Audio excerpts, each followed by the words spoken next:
Well, good morning, everyone. My name is Mauricio Vera. I'm the Assistant National Director of the Veteran Institute for Procurement, and I want to welcome everyone to session number 2 of this year's VIP's Continuing Education Workshop. These sessions have been designed specifically for veteran business owners to allow each of you to take a deeper dive into some key market topics relevant to the procurement landscape right now.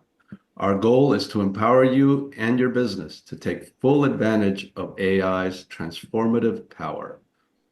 This workshop series is brought to you by the Veteran Institute for Procurement in partnership with the SBA and the Veterans Businesses Outreach Center as an extended training benefit for VIP grads, current applicants, or any veteran small business owner looking for insights to help them maximize their business potential. As many of you know, VIP offers 6 training curriculums in total. 3 of them are 100% focused on the federal procurement landscape. These are Start, Grow, and Advance. The other 3 are sector specific to help you achieve success in niche areas such as aerospace and international markets. And most recently, our commercial class, which focuses on doing business with the corporate sector. Each of these offerings give veteran-owned small businesses the tools they need to compete and win in the federal marketplace. And of course, they are all offered at absolutely no cost to veteran entrepreneurs.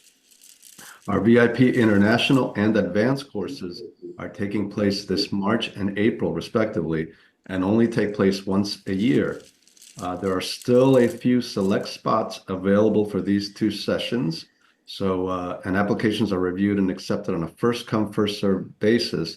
So this is your chance to apply now at our website and avoid waiting another year to attend. Space is limited, so make sure you act quickly. For more information or to apply, please visit our website at nationalvip.org.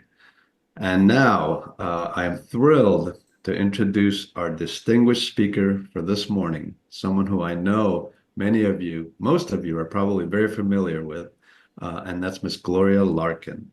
Gloria is a nationally recognized government contracting, marketing, and business development expert. Her company, Target Gov, is a consulting firm that has been in business over 25 years and focuses on government contracting, business development, recruiting, RFP, GSA support, and marketing services. Gloria is the author of The Basic Guide to Government Contracting and the co-author of the Veterans Business Guide, How to Build a Successful Government Contracting Business, and of hundreds of federal contracting articles in print and online. Gloria this morning will be joined by her colleague, Kiyon Brandford. Kiyon provides government procurement-related business development, marketing tools and tactics, capability statements, and marketing consulting services using the exclusive Federal Acceleration Strategies and Tactics, also known as the FAST process and the Kickstart program.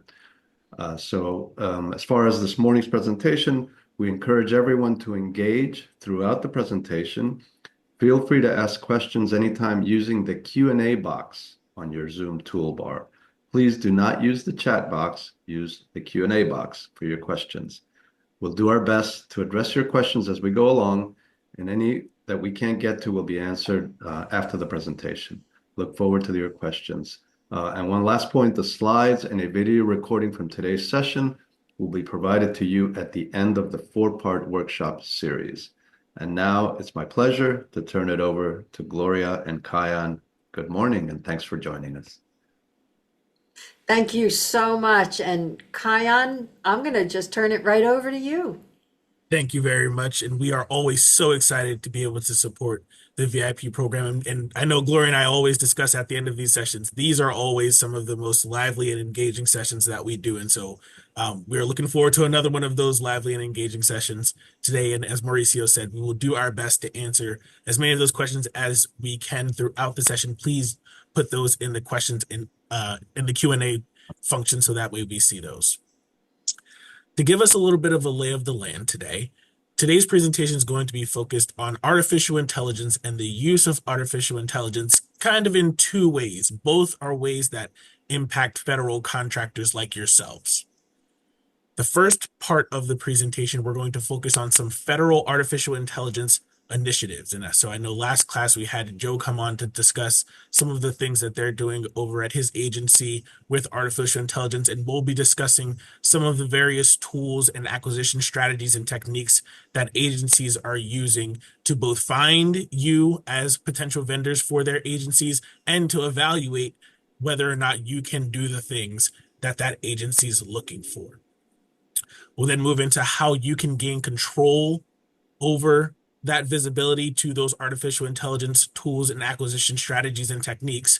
And then about halfway through the presentation, we'll turn to how government contractors can use artificial intelligence to help boost your productivity and to help you accomplish some of the day-to-day tasks and some of the goals that you've set out for your business in federal contracting.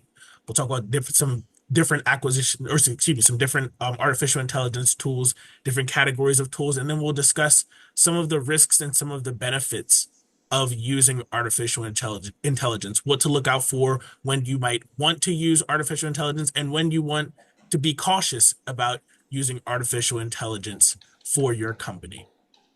Lastly, there are some exclusive handouts that will be included for you at the end of this webinar. If you would like to receive the handouts, these will be exclusive handouts for just this webinar specifically. Please email fast@targetgov.com with the title of the webinar, and we will be sure to get those to you. Those handouts will be a fact sheet about the safe, secure, and trustworthy development of artificial intelligence that came from an executive order from the Biden administration, a white paper on navigating the jagged technological frontier, and then last but not least, an AI tools cheat sheet for those of you who want to use some artificial intelligence for your day-to-day tasks. That email address is down there at the bottom. It's the very last content agenda item. It's fast, F-A-S-T, at targetgov.com. Awesome. Thanks a million. So I think we want to jump right into a poll. Our Nope. first poll. Is that possible to start, Erin?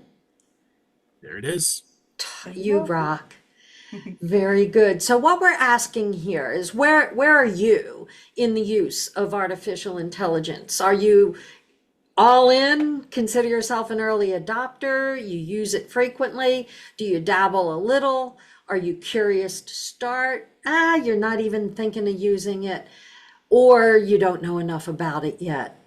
While we're waiting for people to go ahead and give us their input on this, Kiyon, tell us a little bit about what you just discovered right before we came on from Calvin Mitchell at Department of Education.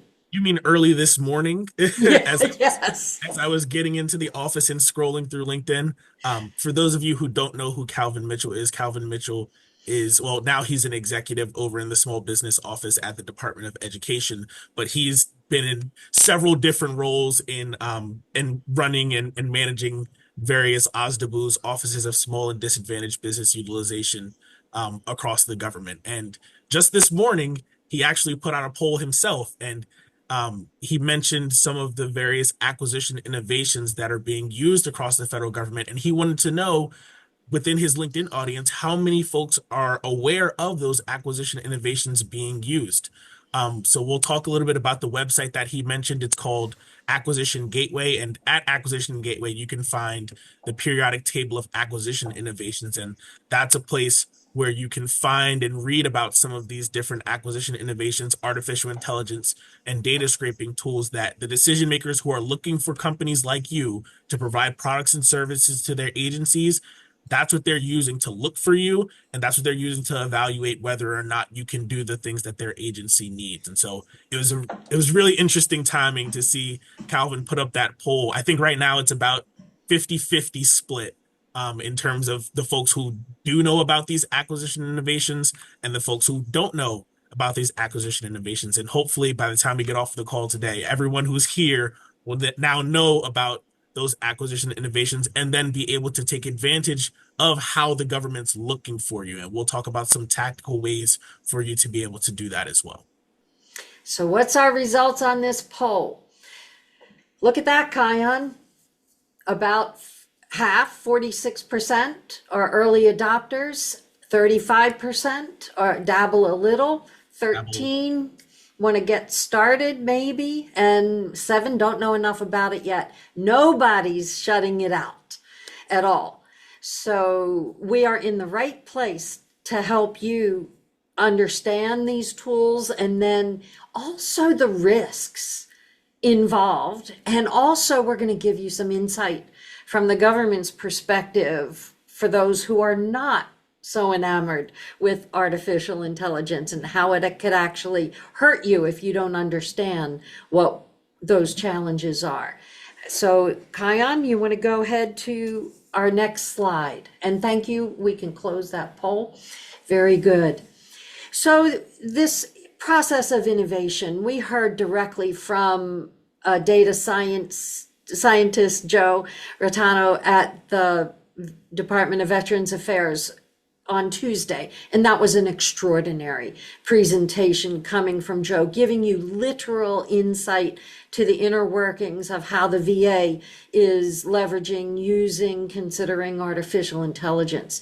Department of Homeland Security has their own procurement innovation lab, and the idea of artificial intelligence is in use at Department of Homeland Security from everything through the entire procurement cycle, from market research into the actual outreach to contractors, into the contract writing process. What kinds of requirements are they going to write into the contracts, into contract award, into contract management, and tracking past performance? Artificial intelligence is starting to really embed into all the entire life cycle of procurement. We focus here on Scott Simpson because he really was a leader in Department of Homeland Security's PIL, Procurement Innovation Labs. They themselves call it the PIL. So I'm using that in a way that Department of Homeland Security also uses it for their Procurement Innovation Lab. And they are very proactive in leveraging these tools so that they can make their cycle of procurement shorter from the government's perspective. And what we want to share with you today is how you want to understand how the government's using these tools so that you can then position yourself better to be found by the tools. Kiyon, can I turn it over to you? Sure. And Gloria and I actually just were a part of the most recent boot camp for the Procurement Innovation Lab, where they walked through some of these new acquisition innovation techniques that they are educating the acquisition workforce on so that, like Gloria said, they can use those to shorten the life cycle of a procurement. One of the places where you can go to read about some of these acquisition innovations, these artificial intelligence tools, machine learning, is the periodic table of acquisition innovations. So this is a link that goes to Acquisition Gateway. It's down there at the bottom.gov. And when decision makers are looking for companies to provide the products and services that they need, they can go to this website and use these acquisition innovations to start their market research.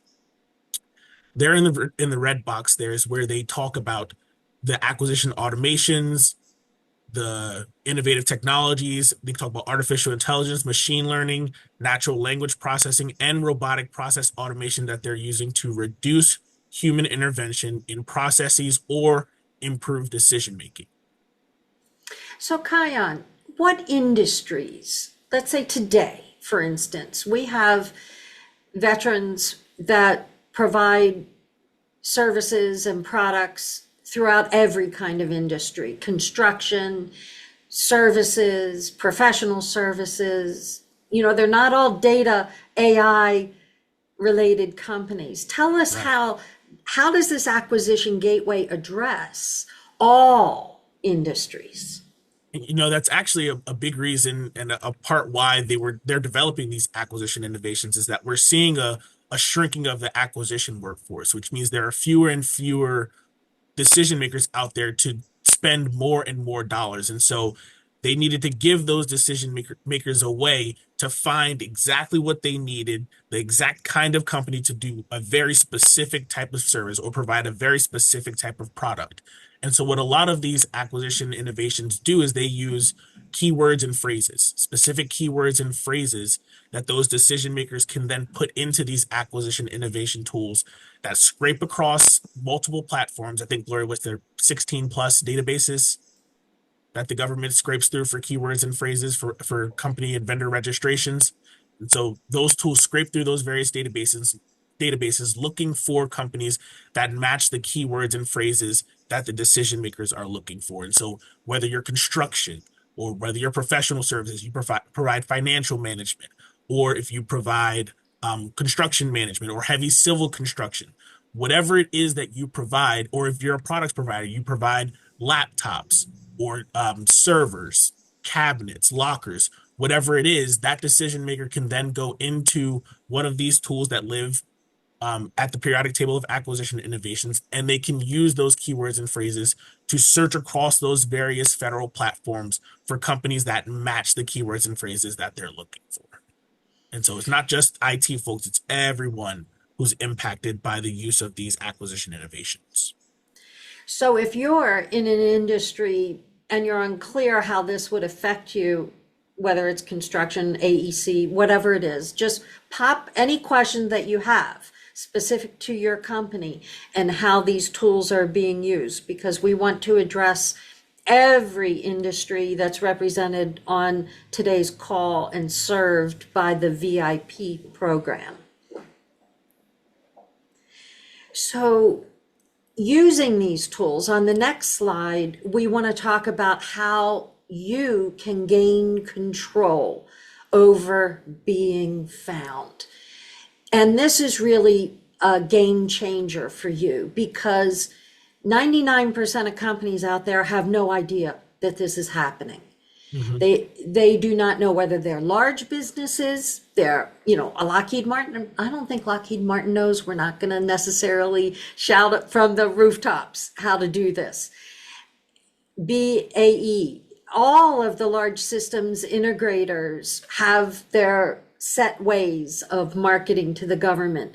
But now that the federal government is using these artificial intelligence tools to finding companies before the requirements are even written, this gives you an added advantage, because you're hearing about this now and you're getting the chance to take some time over the next week or two to then use our information and change the various databases that you're in. And we're going to talk about what they are, because it's more than you think, and how to find the right keywords and phrases, where to put them, how often to adapt them, and how to manage them so that you are actually getting inquiries from decision makers, program level decision makers, as well as contracting and acquisition decision makers,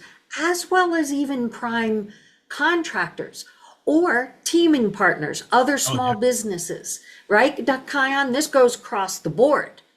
Especially that next platform that we're going to look at. But you made a really key point that I want to hit and emphasize again, where you said that taking advantage of the information that we're talking about today is how you get ahead of a procurement before the RFP comes out. And that is really the key to taking advantage of these acquisition techniques and strategies. It's for you to be able to know when opportunities are coming, for decision makers to find you before the requirements are established. That way you have the time and the opportunity to respond to those requirements, whether that be a sources sought notice or a request for information, and you have time to interact with that customer to determine exactly what that solution should look like, exactly what those requirements for that RFP should look like. And so doing this gives you the opportunity to get involved in the development of the requirements for specific opportunities. And that's something that, like Gloria said, lots of companies both don't do and don't know how to do. And that's what we're going to talk about today.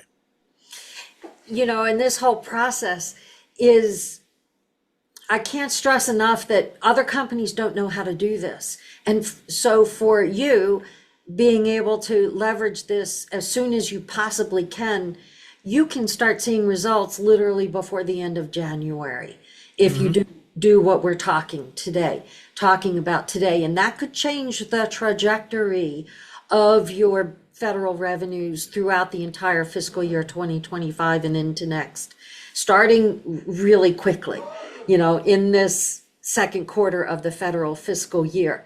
So as examples, we're going to start with two of the basics. And I know that for many of you who have gone through VIP Start and VIP Grow, this is going to resonate with you because we've talked to you about this in the sessions. But Kiyon, can you tell me how many people are actually doing this? That's right. So for those of you who were a part of both VIP Start and VIP Grow, you've gotten to see the progression. But I know there's some folks who started in VIP Grow. And so for those of you who are either looking to go there or have done that, you know that we go through and we grade your SAM and your SBA profiles throughout the VIP Grow process during our VIP Grow presentation. And looking at the data and the information from what we've seen in grading those profiles, still, even though we've done this presentation, about 80% of folks don't do these things that we're going to talk about in these databases that are being scraped by the artificial intelligence and data scraping tools. And so there's only about 20% of the folks who are implementing this in a way that's helping them see results in the federal government, increasing their visibility with various federal decision makers. Only about 20% are doing it. That's sad. And so that's why we're reiterating this right now. I'm going to start with the SBA, Dynamic Small Business Database. You all have one because it's automatic. As soon as you register in sam.gov, this is an automatic result. You have a listing in the SBA DSBS, Dynamic Small Business Search. This slide, you see DISA up in the upper left-hand corner. We actually took this slide from something that DISA provided. And so this is not us at Target Gov only telling you this. This is what DISA as a customer is saying they are mandated to do. They are mandated to do a search in the Dynamic Small Business Search, also called DSBS, also called your SBA profile. It's all one and the same. All same thing. Yep. It's a mandatory search that they have to use to find businesses who can do what DISA needs. Small businesses in particular, too. They have to look for small businesses. Right. And what's happening is they can't find the small businesses who can do exactly what they need. And they're not searching by NAICS codes because that's useless. I mean, how many companies have a 541330 NAICS code for engineering? You need thousands, hundreds of thousands. So that's not a good search. They pull it down to keywords and phrases. They also will search it by socioeconomic if they're looking for an SDVOSB or a VOSB. They also look at it geographically. What businesses, where the geography is that would like to have this work performed. And we all know that if you're in remote situation, that geography isn't really a limitation for you, but it's human nature to want to do business with people who are nearby. And the government's leveraging this. But so in the SBA Dynamic Small Business Tool, where you can control the data is in many different fields. In the first left-hand column, DISA's saying 3 critical fields for keywords because DISA uses keywords. You can put the keywords in the fields called capabilities, narrative, special equipment materials, and keywords. All 3 of those fields are there for you to fill all 3 of them up with keyword, comma, phrase, comma, Don't write a full capabilities narrative. Don't just list special equipment that you have.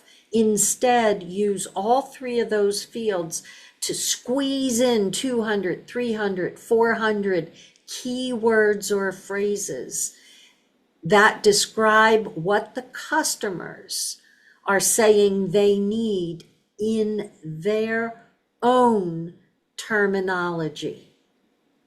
Mhm. Kiyon, can you say a little bit about what their own terminology, what we mean by that? Do you want to do it now? We have a keyword slide later. I was going to save it. Oh, okay, we'll save it. Sorry. All We've got a right. keyword. I'm like yes, yes, uh-huh, uh-huh. Because yes, it's not We'll what get there. you call it and what you think about it. It's what they call it and what they think about it. And yes, Right. we're absolutely going to hit on that. And then the last field is over in the right-hand column. And this is past performance. But most small businesses fail to fill this out. Over 90% of small businesses don't even have it filled out. It's zero. There's nothing in it. So therefore, if DISA is looking at the SBA Dynamic Small Business Search, let's say they find a keyword, oh, here's a company that can do what we need. It's a veteran-owned company, but they have no past performance. I'm not even going to bother reaching out to them because they can't prove that they can do what they say they can do. So filling out your past performance, this field is the only field in the entire federal government database world of hundreds of federal databases where you can put in experience and past performance as a subcontractor in federal or a subcontractor in city, county, state, local, or even commercial business. But it's also where you put your prime contractor work for your commercial clients, for your city, county, state, or local customers. This is one of the most critical sections where you can prove your ability to do the work. And if you don't have this filled in, you just shot yourself in the foot. Mhm. Because the government will never contact somebody who looks like a startup. Action item today. Make sure you update your SBA profile performance history. You have any questions about it, just shoot us an email. We're happy to talk to you and set a time to have a quick conversation with you. So Absolutely. the fields that we have noted there, the 7 fields, are the exact 7 fields. They're the only information that you can fill out. This is not a free form field. You must fill out those 7 different fields. If you have any questions about it, call us, email us. We're happy to chat with you to answer those questions. And I see someone earlier asked, they were asking about an inquiry, and which email to use if you want to schedule a time to talk about one of these things or something else. And I sent in the questions and answer to use that fast at targetgov.com email for that.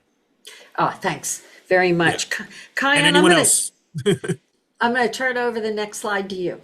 Yes, because there's another place for you to include keywords and phrases that are scraped by these artificial intelligence and data scraping tools. And this is part of the work that they're doing, right? Is so that that decision maker doesn't have to go to SBA individually and then to SAM.gov individually and then to some of the other agency registration databases one by one. Instead, they can use these artificial intelligence tools to scrape across these various databases and look for those keywords and phrases. And so it's important to utilize each of these avenues that you have to increase your visibility with those decision makers. In SAM.gov, in your points of contact, you have 3 points of contact. You've got government, you've got past performance, and you've got business, electronic business point of contact. So you've got 3 places there to list points of contact. Make sure you do that and make sure you include your corporate title as well. Don't put owner. If you have put owner, put president, and give yourself a promotion, put president and CEO there. And then in each of those points of contact fields, there is what's called a notes field, NOTES. Okay, so it's in the points of contact in your SAM.gov registration. You have to do a SAM.gov update in order to get into these notes fields in your SAM profile. Once you get to each of those points of contacts and you see the notes field there, right now, if you see nothing, that's because you don't have any keywords and phrases in your profile. But as you can see here in this is target.gov, SAM.gov registration profile. And under Gloria's name, you can see the notes field and you can see a list of keywords and phrases, keyword, comma, keyword phrase, comma, keyword, comma, keyword, comma. In that notes field, in your points of contact in SAM, are where the keywords and phrases go that Gloria and I have been talking about that these data scraping tools are looking for. You got space for about 100 keywords and phrases in each. That gives you 300 keywords and phrases you can use in your standard points of contact. And then you also have alternate points of contact. And so if you end up with a huge list of hundreds and hundreds of keywords and phrases, that is awesome. That's okay. As long as they're specific and they come from the right place, that is awesome. That is okay. You have 3 alternate points of contact that you can use as well. And so that's 6 boxes, 6 notes fields that you can use to put keywords and phrases in your SAM.gov profile. And then when these data scraping tools search through the various government databases for things like janitorial services or custodial services, that's one that we'll get into a conversation about in terms of keywords in a couple slides. When they go looking for those kinds of keywords, you'll show up because you have those keywords and phrases either in your SBA profile, in your SAM.gov registration, or maybe in that specific agency's vendor registration portal if they have one. So Speaking of, go ahead, Lauren. these are living keywords, meaning, and we're going to talk about in more detail in 2 more slides how often you should update this. But this is not a one and done situation. You're going to be checking for new keywords and phrases that your customers are using all the time. Absolutely. I tell my clients, whenever you're looking at an opportunity, when you find one that you say, hey, we want to pursue this opportunity, one of your first steps should be reading that opportunity. But as you're reading that opportunity, you should be highlighting the keywords and phrases within the scope of that opportunity to say, here's why we think we're a good fit for it. Here's why we say, yes, we can perform the scope of work in this opportunity. And so you can do those things at the same time. You can kill 2 birds with 1 stone. Evaluate whether or not you want to pursue that opportunity. And if you do, you get to capture the keywords and phrases from the statement of work, from the scope of work for that opportunity. Speaking of, there's some other databases out there as well. And Gloria, there are lots of these now. I am Yes, seeing every week, every month, agency. every agency is coming up with these. And so in the same way that you have keywords and phrases in your SAM profile, and you have keywords and phrases or place to put keywords and phrases in your SBA profile, if you are targeting a specific agency, one of the first things I tell my clients, if you're going to target that agency and pursue opportunities there, you need to go find out whether or not they have a specific registration database. And if they do, you need to make sure you're registered, and you need to make sure your registration has the keywords and phrases in it for what you want to do for that agency. The first one that we have as an example up there, because like I said, there are hundreds of these, the Department of Veterans Affairs. Many folks don't know that the VA has a vendor registration database for companies who want to do business with the VA. That is the link there. And if you go there, you can register your company to be a vendor with the VA. And in there, you have fields to include keywords and phrases. If you are interested in doing cleared work in the intelligence space, you need to go register in NSA's ARC, their Acquisition Resource Center. Now, you don't have to already have a facility clearance to do this. Okay, so I don't want you to think you need to be cleared already to be able to register in this NSA database. You can go and register if you're not cleared already, but that is one of the first steps that you need to take in order to start doing some of that work. In the NSA ARC database, there's space for 500 keywords and phrases. Make sure that you pull the keywords and phrases for those intelligence agencies that you're interested in doing business with. And those are the keywords and phrases that go in NSA's ARC. Same thing with HHS's database. I think this is the one that's probably most widely known from folks. They market this one pretty heavily.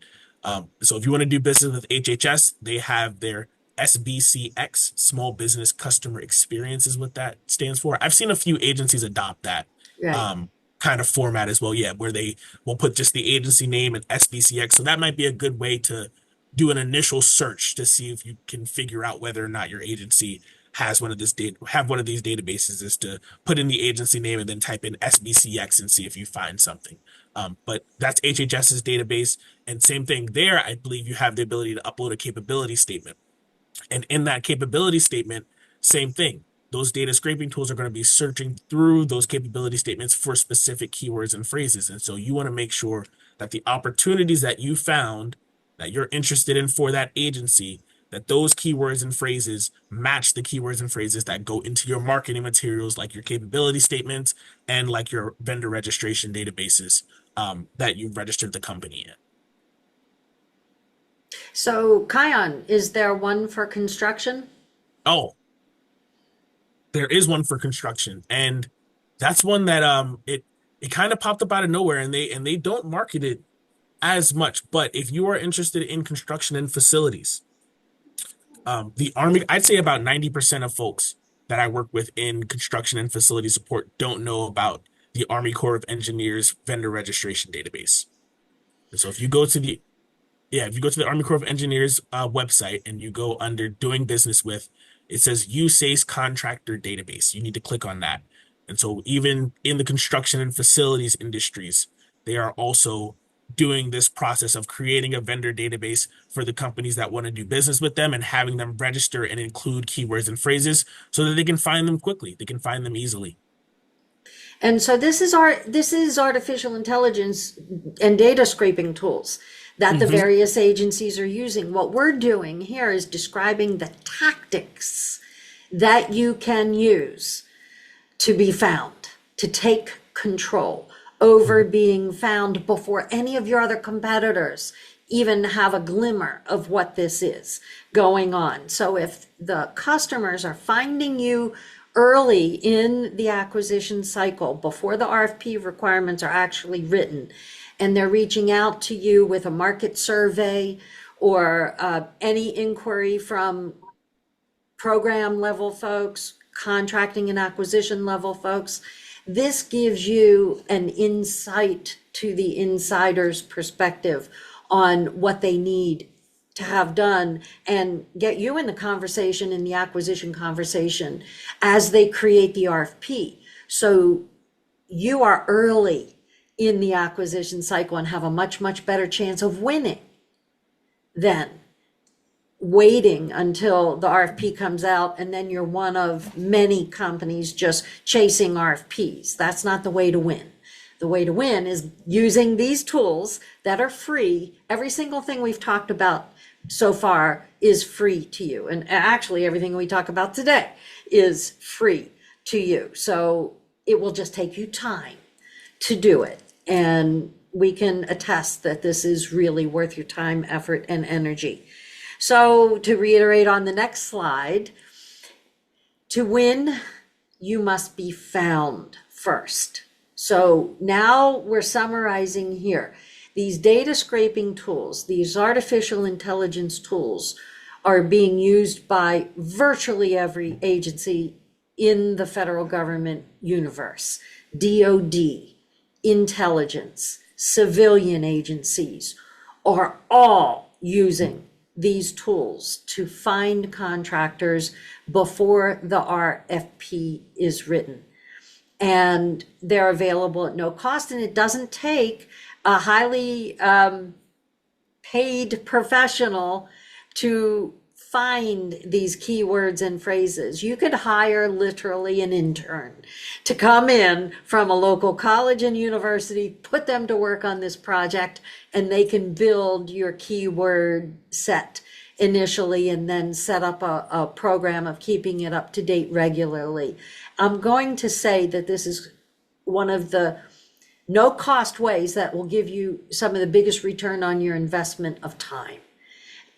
But you have to do it, my friends. It's one thing to attend a webinar that talks about it. It's another thing to plan on your calendar time to actually do it. So for the 5% of you that have already done this, we're going to tell you to fine tune it with the keywords and phrases specific to upcoming opportunities. For the 95% of you that haven't yet done this, put this on your calendar in the next week or two. Block off time. That's an action item for you. Block off time to find the keywords and phrases. And let's jump in now, Kiyon, into what are good ones and what are bad ones. Let's start with what are good ones. Okay. So that we can avoid creating bad habits. Good keywords and phrases are the keywords and phrases that were written by your target, by your target customer. That is whatever agency you are interested in doing business with. Those are the best keywords and phrases that you can find that you're going to get when it comes to being found by these data scraping tools and these artificial intelligence technologies. It's not what you call it and how you think about what services or what products you provide, but how does the government think about your products and how does the government think about your services and what would they be susceptible to put into a database to find companies who do whatever that product or service is. Those keywords and phrases come from, and one of the things that I think is nice about the federal government is that they put into writing what they're looking to buy. In those early notices, sources sought notices, requests for information, RFIs, those are great places to look through and identify what is the government calling your product or what's the government calling your service. I've got folks who they work in the janitorial facility support industry, and they typically market themselves as providing janitorial services. One of the agencies that they were targeting, we were searching through looking for the word janitor, janitorial, and we couldn't find anything. Well, that's because that agency doesn't use the keywords janitorial to describe their facility support. They use housekeeping and custodial services to describe the facility support and the cleaning that they need for their buildings. And so if you don't know that those agencies are using those different keywords and phrases to describe the same products and services that you want to provide, then you will be left out from the searches being done by these decision makers using artificial intelligence and data scraping tools. And so get as specific as you can. Go find opportunities on sam.gov in the agency's forecast of opportunities. Every agency has a forecast of opportunities. See if you can find it, go find it, and look through to see if there's any upcoming contract opportunities that you think your company could provide capabilities for.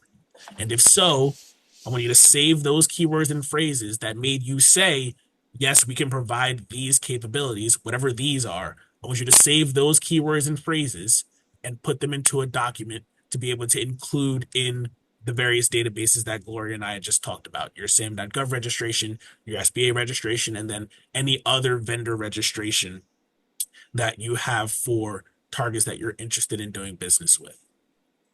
You want to avoid using ChatGPT and things like Google Bard to develop your keywords list. Gloria, I think you got a little story about this. Oh, wow. Do I ever. While we're extolling the virtues of AI and robotic process automation, etc., now I'm going to tell you the bad side of it because I don't want you to fall into this trap. When we do our volunteered consulting with VIP folks, and we're looking at the keywords and phrases that are coming up, many people now are using ChatGPT to read an RFP and come up with keywords. It's useless to do that because ChatGPT doesn't know what we mean by keywords and phrases describing the services or products that customer needs and you provide. It does not make that connection.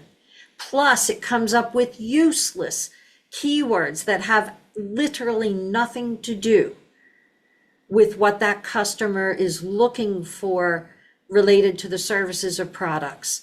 they will have keywords come up that would be a city name or a geographic location of some sort, or something that has nothing to do with what that customer is going to search for when they're trying to find a particular company.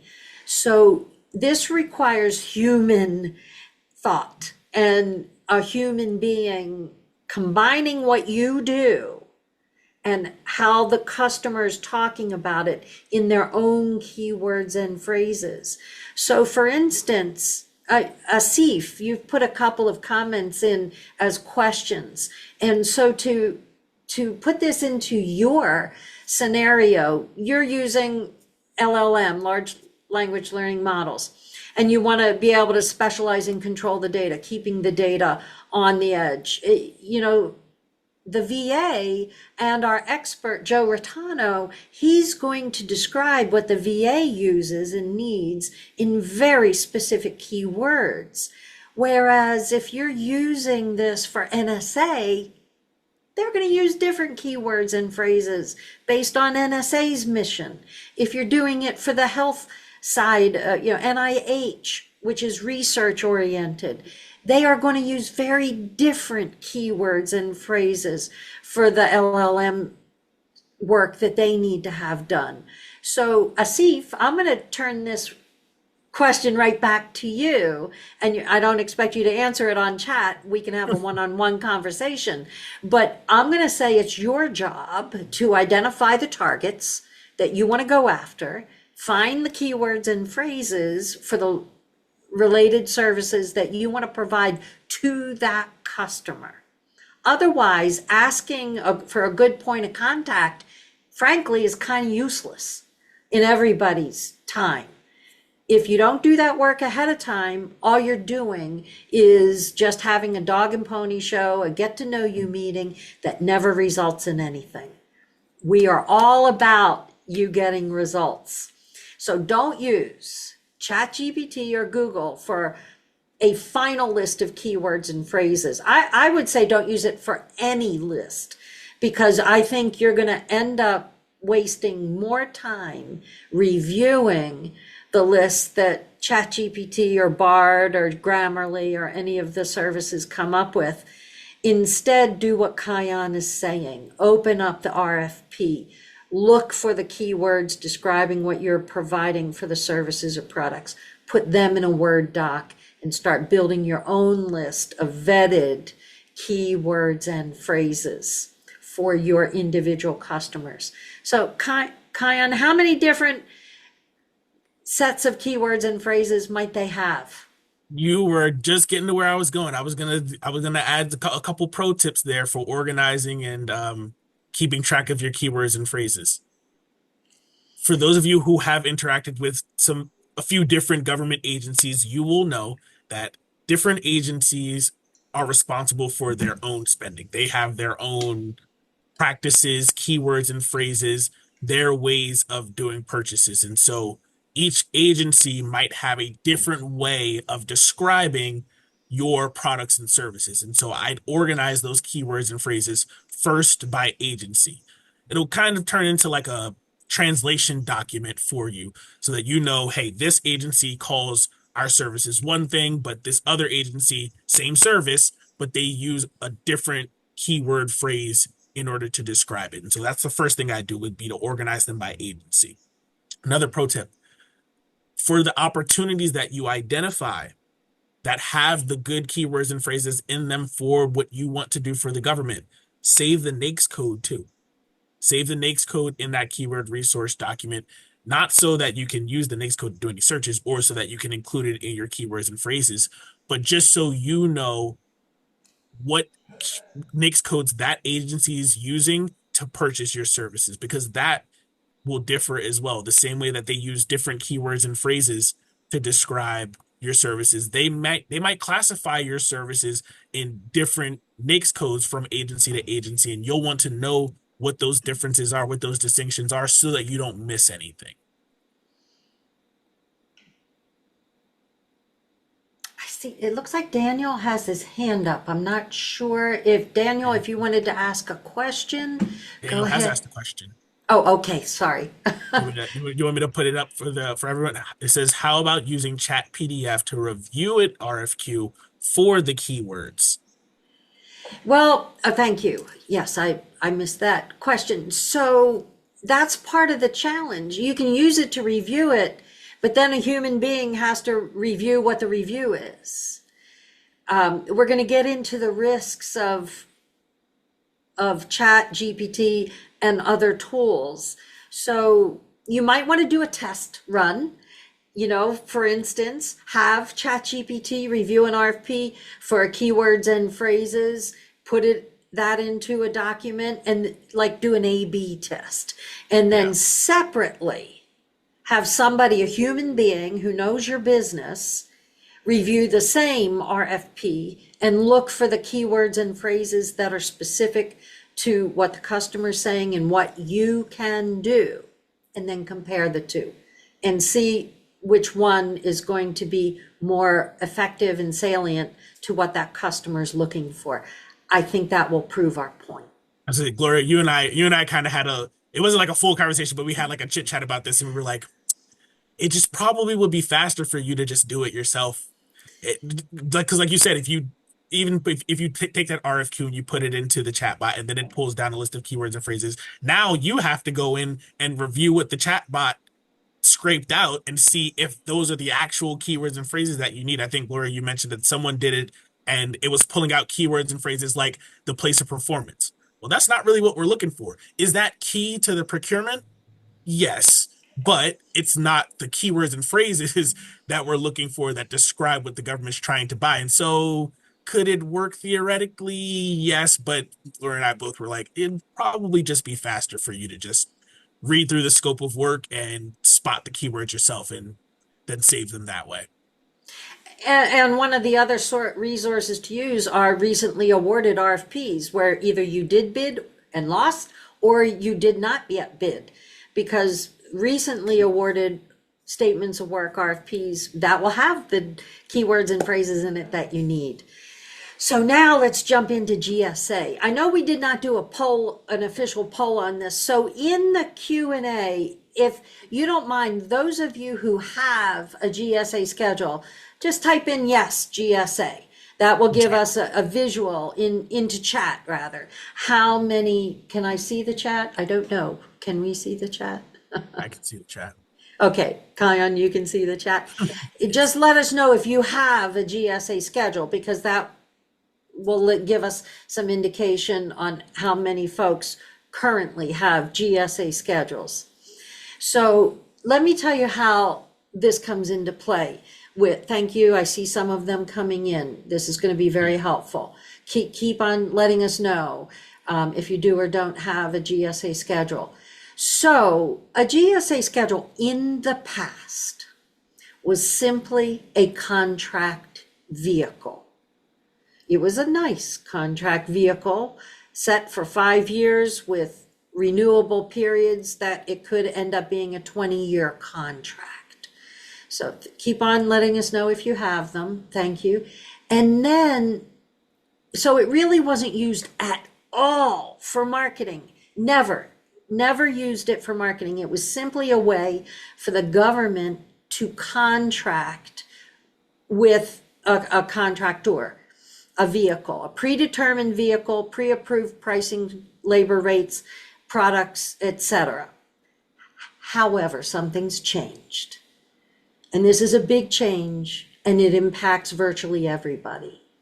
Now, GSA is offering MRAS, MRAS. It means Market Research as a Service. Who is this service for? For government agencies across the entire DoD world, civilian world, intel world, every single 220 plus agencies out there can use GSA to do the market research for them at no cost. This has been a game changer because what is happening is, let's say the FBI needs to have I don't know, some financial management services done. So they reach out to GSA and they say, we're looking for the financial management services that encompass ABCD. And GSA takes that, and then they have the responsibility of doing the market research and identifying what small businesses are out there that can do the work. So then it will be helpful to determine if this is a set aside, a sole source, or full and open competition. They also then have the ability within minutes to create a report, a definitive report through artificial intelligence and robotic process automation that proves to the customer, the FBI, that there are at least these companies out there that can do the services that you need. They have a GSA contract vehicle. Here's their socioeconomic categories. Here's their labor rate range. And it helps then, instead of months in an RFI, request for information world, literally in minutes, 20 minutes or so, they can turn around a definitive results-oriented report on this market research that they've done. And it only goes to people who have GSA schedules. So this is what's definitive. There are many things definitive. It's the first time robotic process automation's been used in market research so extensively across the entire federal government. The GSA is offering it as a service to all federal agencies, and they don't charge for that service. But the only vendors that get notice of these opportunities have a GSA schedule. So for those of you who said yes on having the GSA schedule, you have the ability now to be part of this artificial intelligence process called MRAS. The MRAS report that is a result of this, that goes to the customer, like the FBI in my example. Now this might shock you, but a human being never even sees those results. It's all collated, reported through robotic process, because they're taking the automatic MRAS market surveys and then they're creating this report that goes to the customer, and it's all done without a human being's eyeballs looking at it. So if they can't find you, if you don't have a GSA schedule, you don't have the right keywords and phrases that customer is using, you will never find out about this opportunity. And they're using it as a down select, meaning that only the companies who respond to that market survey then receive the RFQ, request for quote.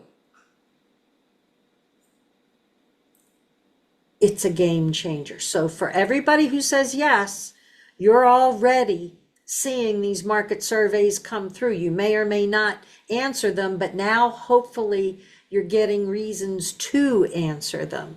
It's a compelling reason to answer that market survey, because otherwise you'll never see the RFQ come out.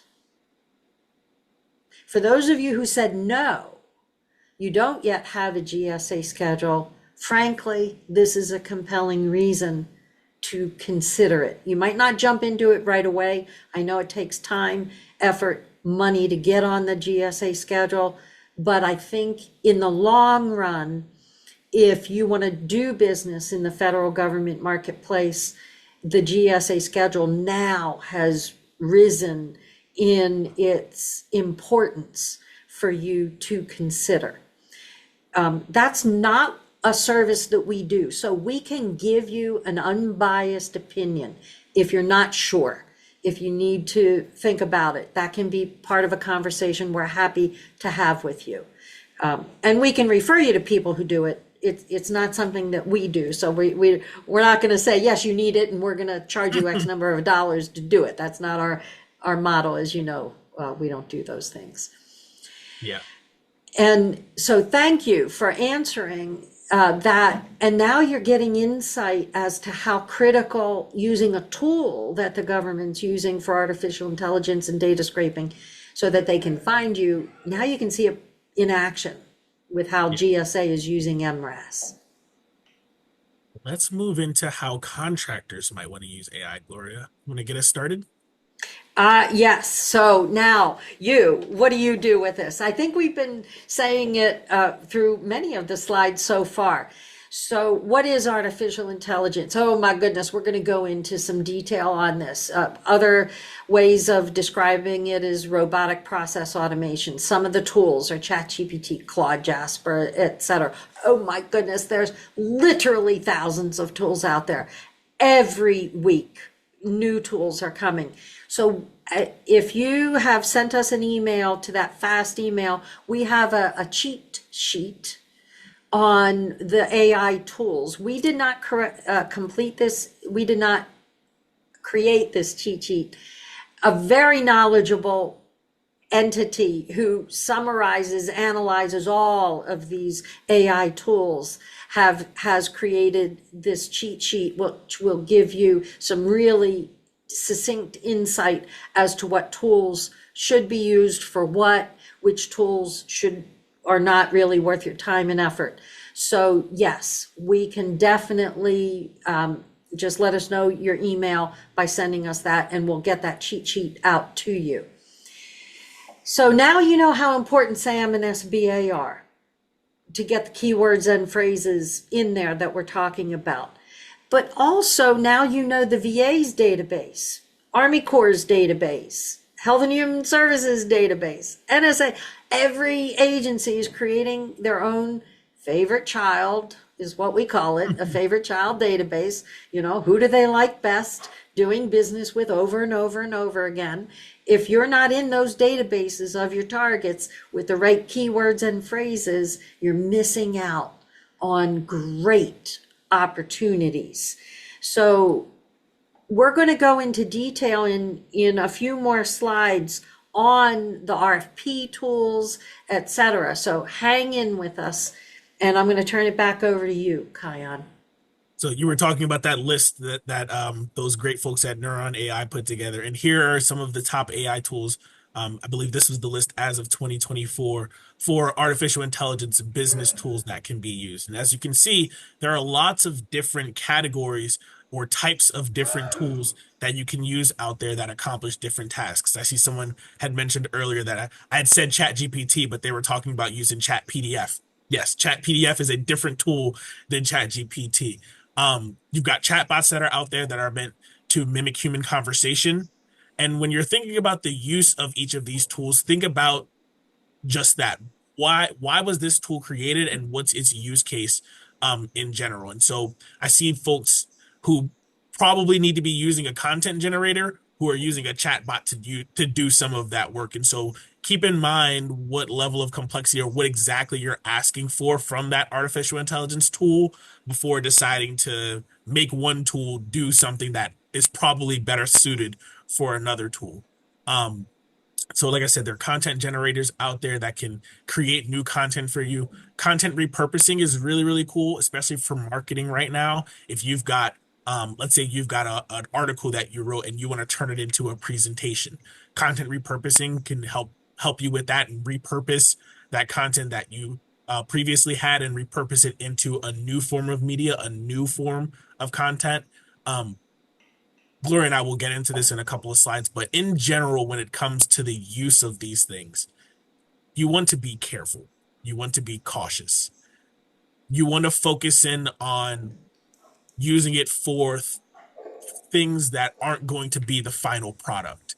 When you're looking for accuracy, when you're looking for high levels of detail in what's being created or what's happening, that's really when you're going to want to get a human being's eyes on it, because there's just some pitfalls and some missteps that some of these artificial intelligence tools can have, and you don't want that to be a reflection of the work that you and your folks do. Um, One of the ones that I know we've had some experience with ourselves, and actually some agencies have told us about, are those meeting recording tools. It's about 5 bullets down on that first column. We see lots and lots of folks use these meeting recording tools. And we're here to tell you that, especially in the DoD sector, they are not big fans. And that I'm being polite in saying that. They are not big fans of those meeting recording AI tools. The experience we had was we had someone in our leadership team who was just on a regular old Teams meeting, and one of these AI meeting recording tools asked if he wanted a transcript, and he said, "Sure, I want a transcript of the meeting. That's nice." And he clicked yes. Well, once he clicked yes, he provided that, I think it was Firefly's AI. He provided that tool with access to his device, access to not just the meetings that he requested a transcript for, but other meetings that he had not requested a transcript for. That Firefly's AI tool was making an attempt to scrape through, to learn from that information and learn from that data to be able to develop and to improve. The issue with that is that if you're describing specific solutions, proprietary information, intellectual property, if you're having private discussions or personal discussions, and one of those Firefly AI or meeting recording tools is there, you're giving away that information that you are working through in that meeting. And you don't want to give away things like your intellectual property or personal information or specific solutions that you and your team are developing. And so you really want to be careful when you're deciding whether or not to use some of these tools. And Angela, you say, please send more information on AI to everyone. Yes, we'll send everything that we promised to anyone who lets us know who you are. We don't have a list of the registrants, so it's up to you to give us permission to send you this information. And you give us permission simply by emailing us at that fast email, and then we promise to get you everything that we're talking about. Absolutely. And Angela, it's great to see you as well on here.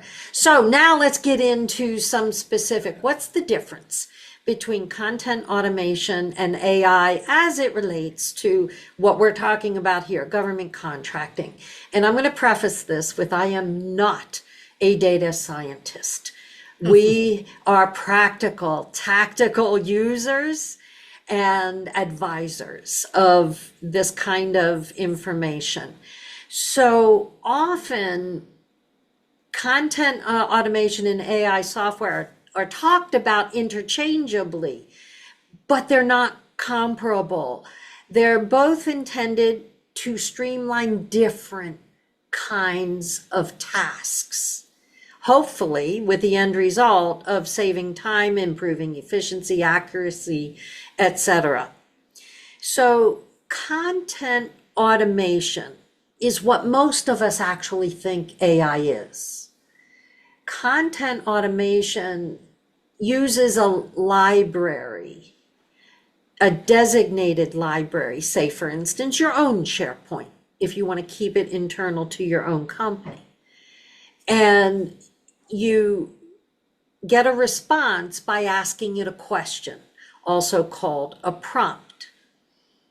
And it does require extensive human management to, think of all the RFPs. If you've written, 100 RFPs, who manages them? How do you find them? It's really a challenge to manage this. So there are content automation tools out there that are much better at managing the content of your existing input, your existing RFP responses, your existing past performance listings, your existing projects, etc. This is what you're probably needing to manage something that you've already created, you already own.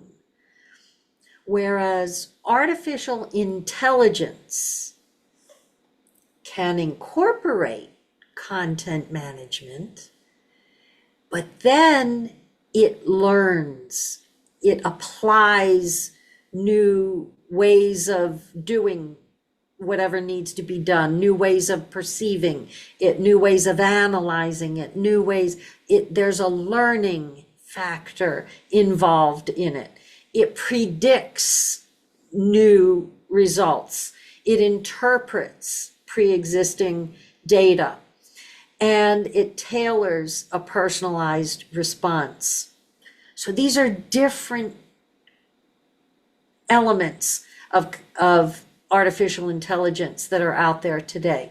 So screening RFP opportunities, there's a lot of companies out there that will use these tools to screen RFPs, converting them maybe into compliance matrices, auto drafting emails. These are the kinds of results that you can get. But the bottom line, do you see that where it says both require human input? And that's one of the challenges that we're seeing many companies start by just believing whatever the results are in their query, and they don't have a knowledgeable human being review it and improve it. And that's a very big risk if you don't do that. So Kiyon, do you want to talk about the open versus closed models? I do, because this is really where you start getting into your risk evaluation as a contractor to determine what should I use this tool for or what should I not use this tool for. And really what that will come down to is what kind of system, what kind of artificial intelligence system are you working on? Are you working on an open domain system, which everyone has access to, and it learns from that publicly accessed information? And so it's learning from that back and forth that's coming from the various users across the public. Now that means you don't get to control the information that it's accessing from the public. Anyone who has access to that tool can feed it information. And so your outputs are going to come from that database of public information that everyone has access to.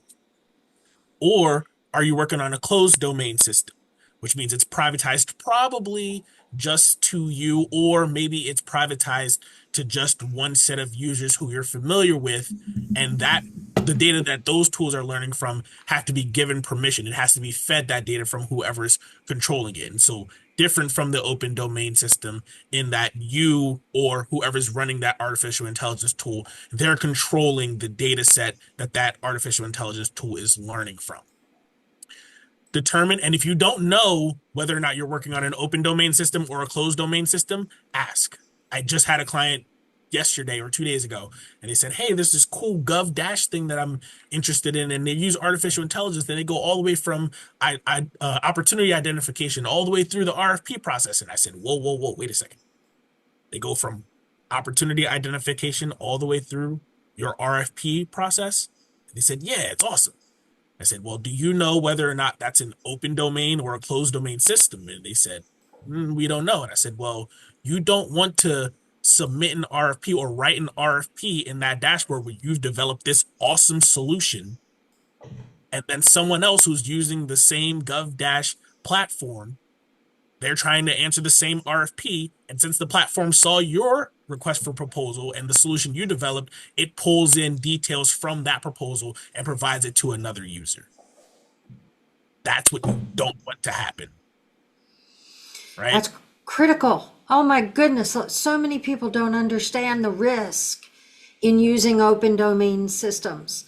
And this slide, honestly, if you take nothing else away, understanding the difference between putting your intellectual property out there that anybody then owns and can use, holy cow, in the RFP, federal RFP world is a huge risk. And we know that our next session, or not our next, but the VIP next session that is coming up next next time with OST Global Solutions is going to focus 100% on RFPs. So they're going to be able to go into more detail on this. And this is a great way to understand whether it's a open domain like a chat GPT that everybody uses and sees versus what Kion's going to talk about now is closed. I actually wanted to Excuse me, ask, I'm sorry, Gloria, kind of let me interrupt you. Just a time check.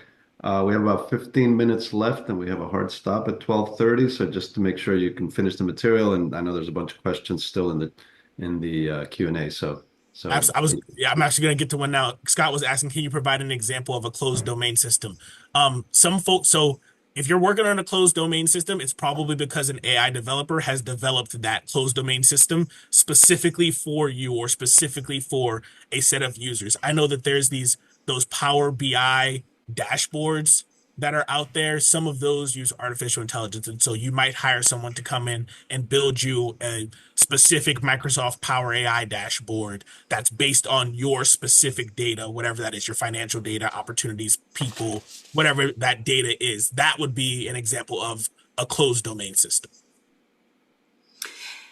Yes, poll questions. Can we jump into the poll question now? Please, what risk do you consider before using AI?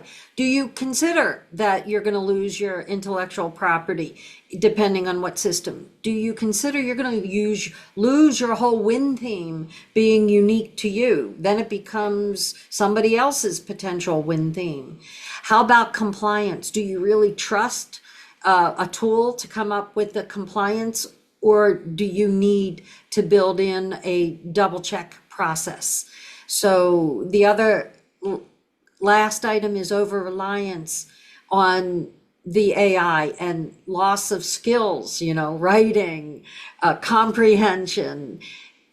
Tell us, do you have one or multiple concerns with these risks in using AI? So if you would, just go ahead. We'll give you another couple of seconds to fill in these polls answers. You can choose 1, 2, 3, or all 4 that are important to you. And then as soon as you're ready, Aaron, to pop that result up, please do. Kiyon, if you go to the next slide, when the Absolutely. results come up, we'll go ahead and talk about the results as soon as we're ready to do that. So from the risks and benefits of AI, this is definitely what we want to stress. Ideally, you're going to see an increase in productivity of task completion. But what kind of tasks are we talking about? Are these tasks that are repetitive and a perfect use of AI tools, or are these strategic decisions that need to be done and you're using tools that really don't know, say, for instance, keywords for your company?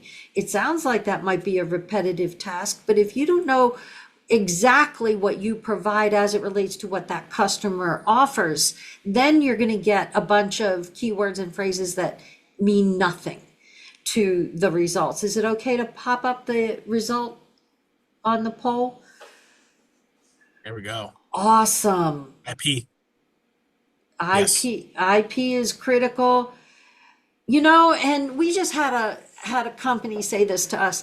We offer the same kind of data management services that every other company offers out there. How can we say we're different? And frankly, that's what we're talking about, in understanding what makes you different and how to separate yourself from everybody else that offers construction or data management or any of the services that you're providing. We definitely want you to know. Thank you on that poll. That was very informative to us. So in addition to increased productivity, efficiency, and quality of outputs, hopefully they're all positives for you. But the negative side, the risk you want to look at, burnout. Just because you can put out more product doesn't necessarily mean that your people are going to be doing well. They run the risk of burnout much faster. Over reliance on it. We're going to give you a practical example of that. That's the last slide. You also lose diversity of thought, and I'm going to show you how this is a huge risk, massive risk in a minute. But data security, this whole idea of you lose your IP the moment you use an open source system like open source ChatGPT or any of Grammarly or any of the other open source tools is a huge risk. Kiyon, let's go to the next slide, please. So your next speaker in the next session is going to go over this in great detail on managing the proposal process and what AI tools should be used, considered used, or not used at all. But the takeaway that I would like to give you is at the bottom of this. Don't use open source AI tools for the proposal process unless you want your response, your strategy, and your content out there in the public and to be used by others. But a gigantic caution. Kiyon, take it I would say, away. or either it will be used by the public, or depending on the agency, it will just get thrown out. So this is What do a you mean transcript. thrown out? Yeah, this is pulled from a transcript from the industry day for the upcoming NASA SOUP contract that's going to be coming out. And in that transcript, in that meeting, the government said if you are going to use artificial intelligence to write your proposal, then the offers will be out of competition, is what it says. Out of meaning you will not be able to compete. You will not be accepted. You will not be considered for that contract award if you use artificial intelligence to write it. And so for anyone out there who's interested in NASA SOUP, I'd say if they're going to do it for NASA SOUP, I'd say probably any NASA contract. I would avoid using artificial intelligence, open source artificial intelligence, especially to write. You've got to be cautious and start looking for different clauses and notices within opportunities where the government says if you use artificial intelligence, either you have to disclose that to us, or where they say, hey, if you use artificial intelligence, then your proposal is going to get thrown out. That is a freaking game changer, isn't it, friends? So when you're talking at the next session, and we're going to attend the next session too, because I'm excited to hear what OST has to say about this. But the bottom bullet here is buried on page 98 of the SOUP RFP. And it says you must identify any consultants, any generative AI or subcontractors used in writing the proposal, and the extent to which their services will be available on subsequent performance. They want to know what you're using. And what if you hire an RFP shop and they don't tell you that they're using open source ChatGPT like support service, and you don't even know, and it gets thrown out and you've wasted that money, you're not going to be considered. Oh, it's mind-blowing the level of impact that this could have on the success of your business. So you really want to pay attention to what the government decision makers, the acquisition team, the source selection committee, how they feel about this. As a result of this kind of scenario, what we're seeing happening is that, what's coming into play is oral's presentations are skyrocketing because so many companies are using outside consultants to write RFPs. They don't even know really what's really being said. And so now the government's holding people's feet to the fire and saying, you come in and talk to us about every nuance that's in this RFP response. And many companies are just being thrown out because they're over relying on artificial intelligence tool to write a response, and then they're not really knowledgeable of what is even in it. So many risks that come into play. And to wrap it up, we've got 2 more slides. So here's not perfect. AI is certainly not perfect. And this first bullet is shocking to most people. Over just a few months, ChatGPT went from being correct 98% of the time on a simple math problem down to 2%. So it's not what you think it is. The ChatGPT and related tools, I'm not picking on them on person, but that's where the Stanford study what they found was the accuracy plummeted Yeah. in the tools. There's hallucinations, fluctuations, drift in the answers that you're getting from these various AI tools. So you really have to pay attention to what's being used, and you can't abdicate your humanness and the decision-making capacity that you need to put into play in this situation. So be very, very careful. And here's an example of somebody who was not careful on the next slide. Don't be like Michael Cohen. What he did was use Bard to build his legal case, literally build his legal case. And he trusted the chatbots that made up stuff.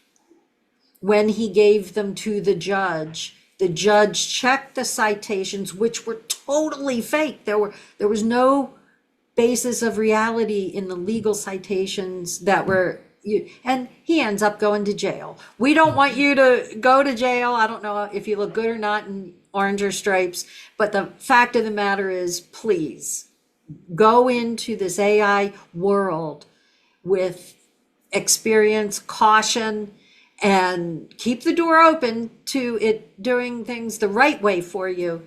But please don't make the mistakes of being ignorant of some of the risks that are inherent.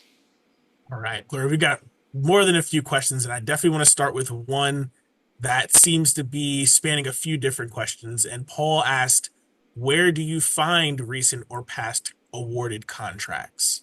I'm assuming to scrape through for keywords and phrases. If I were to go look for past awarded contracts, I would use usaspending.gov. And in usaspending.gov, you can search through the award data using keywords and phrases. You can use NAICS codes. You can use PSC codes.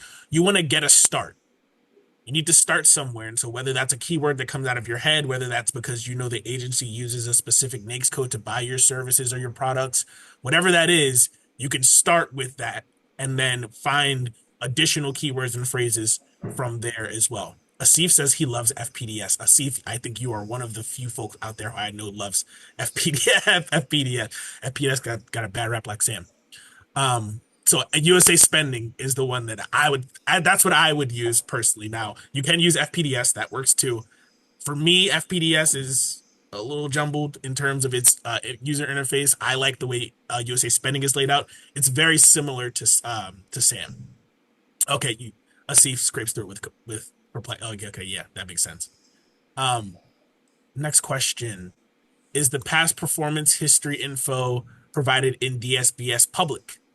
Yes, it is public information. And so when you go to put your past performance in there, when you go back to that slide, in the contacts field, you'll see that we don't have you to put your reference point of contact in there. Instead, I want you to put contact Cheryl for immediate references.